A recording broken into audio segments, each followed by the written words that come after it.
Hello bachcho, let's start the question. The question says which element is needed for the membrane functioning, pollen germination, cell elongation, cell differentiation and carbohydrate translocation. Option A is chlorine, option B phosphorus, option C boron और is it option D calcium. तो सबसे पहले हम चलते हैं अपने की concept की तरफ. The key concept of this question is nutrients. ठीक है, न्यूट्रिएंट्स. अब न्यूट्रिएंट्स क्या होता है? ये वो सब्सटेंसेस हैं जो प्लांट को प्रॉपर अमाउंट में चाहिए होता है जिससे उनकी ग्रोथ एंड डेवलपमेंट में हेल्प मिलती है. ठीक है, न्यूट्रिएंट्स हमारे पास दो तरीके के हैं. न्यूट्रिएंट्स हमारे पास दो तरीके के हैं. एक हम बोल सकते हैं मैक्रो एलिमेंट. ठीक है, अब दूसरे को हम बोलते हैं माइक्रो या फिर ट्रेस एलिमेंट. ठीक है, अब मैक्रो एलिमेंट कौन से होते हैं? जो प्रेजेंट होते हैं लार्जर अमाउंट में. प्लांट को ये लार्जर अमाउंट में नीड होती है, जैसे कि carbon, hydrogen, oxygen, nitrogen, phosphorus, potassium, sulphur. ठीक है, और कैल्शियम, मैग्नीशियम. तो ये सारे हमारे क्या हैं? ये सारे हमारे मैक्रोन्यूट्रिएंट्स हैं. अब जो CHO है, ठीक है, CHO ये प्लांट को कैसे मिलता है? तो ये मिलता है जो CO2 होती है एंड H2 होता है, इनसे इनको ये प्लांट्स को ये मिल जाता है. ठीक है, और जो बाकी है ये सब कैसे अब्जॉर्ब करते हैं? या तो सॉइल से एज अ मिनरल न्यूट्रिशन. अब हम बात करते हैं अबाउट माइक्रो. तो ये कैसे होते हैं? ये नीडेड होते हैं आपके स्मॉल अमाउंट में. स्मॉल अमाउंट में ये नीडेड होता है.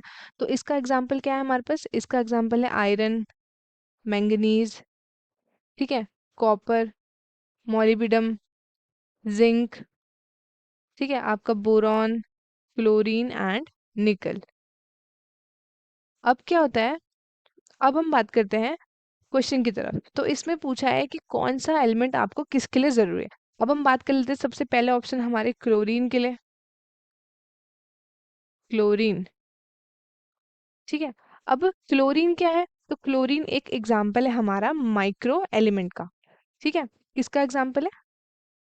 ये हमारा एग्जाम्पल है माइक्रो एलिमेंट.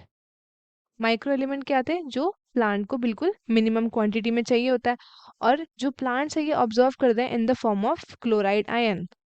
क्लोराइड आयन की फॉर्म में इनको अब्जॉर्ब करते हैं. ठीक है, इसका फॉर्मूला है Cl-. अब क्या होता है? Along with Na+ and K+, ये हेल्प करता है in determining the solute concentration. ठीक है, और ये एसेंशियल है किसके लिए? वाटर स्प्लिटिंग रिएक्शन के लिए. वाटर स्प्लिटिंग रिएक्शन के लिए इंपॉर्टेंट है. ठीक है, और किसके लिए इंपॉर्टेंट है? किसमें? वाटर स्प्लिटिंग रिएक्शन किसमें होती है आपके? ये होती है हमारे फोटो सिंथेसिस में. Photo synthesis. ठीक है, अब उसके बाद जो लीड करता है किसमें? इसमें जो जनरेशन होता है वो किसका होता है? तो ये ऑक्सीजन का एवोल्यूशन होता है. ठीक है, तो क्लोरीन हमारा इसलिए इसके लिए रिस्पॉन्सिबल है. तो इसका आंसर क्लोरीन तो नहीं होगा. ठीक है, अब हम चलते हैं नेक्स्ट जो हमारा फॉस्फोरस. फॉस्फोरस. अब फॉस्फोरस के बारे में देख लेते हैं. तो अब फॉस्फोरस क्या है आपका? तो फॉस्फोरस है हमारे पास एक मैक्रो न्यूट्रिएंट.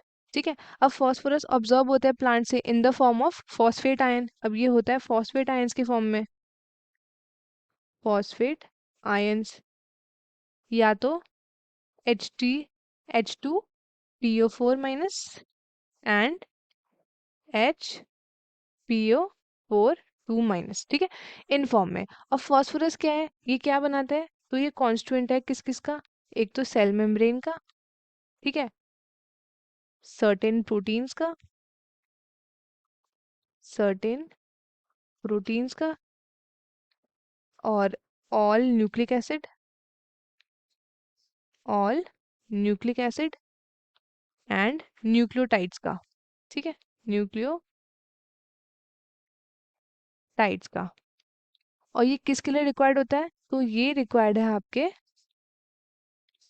फॉस्फोराइलेशन रिएक्शंस के लिए, फॉस्फोराइलेशन रिएक्शंस के लिए। ठीक है, तो हेंस हमारा ऑप्शन बी भी गलत है। अब हम चलते हैं ऑप्शन सी बोरॉन की तरफ। Option C boron. ठीक है, अब बोरॉन क्या है हमारा?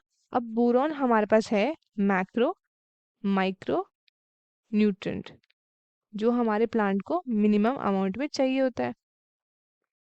अब बोरॉन अब्सॉर्ब करता है in the form of BO3 3- and B4O7 2-।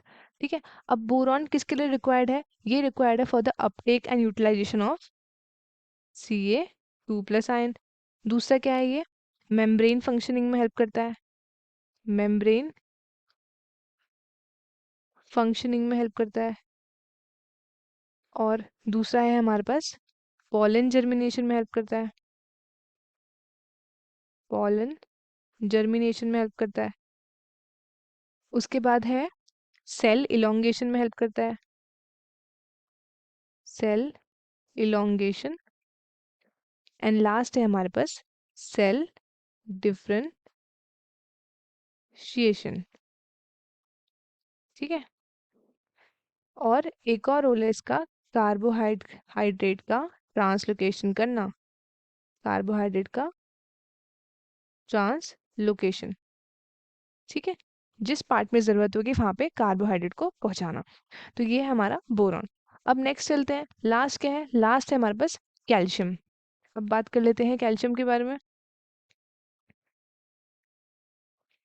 ठीक है, अब कैल्शियम किसके लिए ज़रूरी है?